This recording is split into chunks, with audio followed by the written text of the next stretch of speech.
Tonight for dinner, it's Sunday. In the freezer I have some 3 cheese raviolis that I bought at Costco a few weeks ago. And when I got to sample it at Costco, they just served it with pesto, so I'm gonna make some homemade pesto. And it is a vegan pesto. There's cheese in the ravioli, so this isn't a vegan dinner, but this is one I've made before, and I've been meaning to make it forever because we have so much basil in our garden. But in here, and I get to use this thing for the first time. I'm just gonna stick that on there and use it like a food processor, I guess. I hope it works. But I have 2 cups of fresh basil in here, 2 cloves of garlic, and then I'm gonna add a half a cup of olive oil, a half a cup of pine nuts, a tablespoon of lemon juice, 3 tablespoons of nutritional yeast. I think in regular pesto you use what, like Parmesan cheese or something, but this gives it the cheesy flavor. And then just some salt and pepper. So I'll show y'all when it's done. And this is the tomato and mozzarella ravioli that we're having for dinner. I boiled some water and just stuck them in, and that's all it says is it takes about 4 minutes to cook, and then we'll serve the pesto over it. And I made a Caesar salad. And I also have some leftover marinara sauce from last week in a jar. I think I'll warm that up just in case Jared doesn't like the pesto.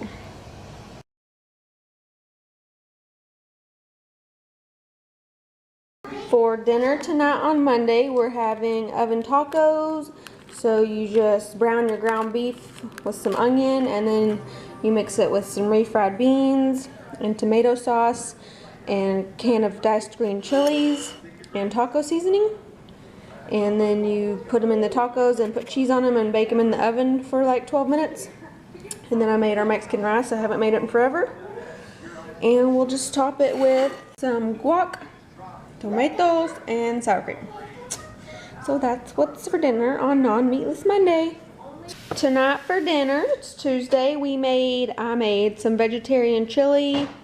I've made it before. Hopefully I can find the video that I got the recipe from to share with you guys. Jared's eating his over Fritos, and I got mine over tortilla chips.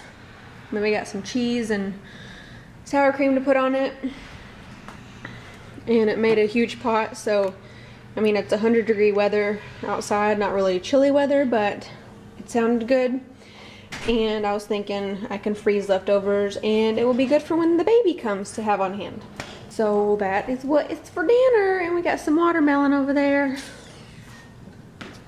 For dinner on Wednesday, kind of random, but just using up the leftover taco filling that we had in the fridge, so we made the oven tacos again.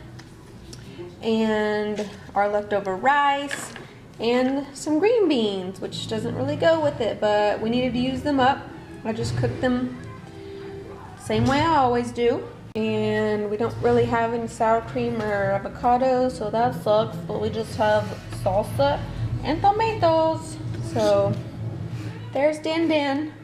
For dinner on Thursday, we are having our famous ranch Parmesan chicken that you guys have probably seen a million times. If you haven't, I will post the recipe below, but it's one of our favorites and it's pretty simple.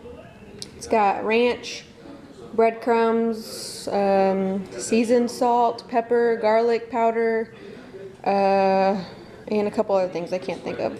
But anyways, and you just bake it for 30 minutes. And we usually make our skillet potatoes with it, but my pregnancy cravings kicked in and I wanted mashed potatoes, so we just use red potatoes, boil them, mash them up, mix them with some milk, butter, a little bit of ranch and a little bit of mayo, and salt, pepper, and garlic salt. And they're delish. And not healthy, but whatever. And the rest of our green beans from our CSA. So this is our yummy dinner.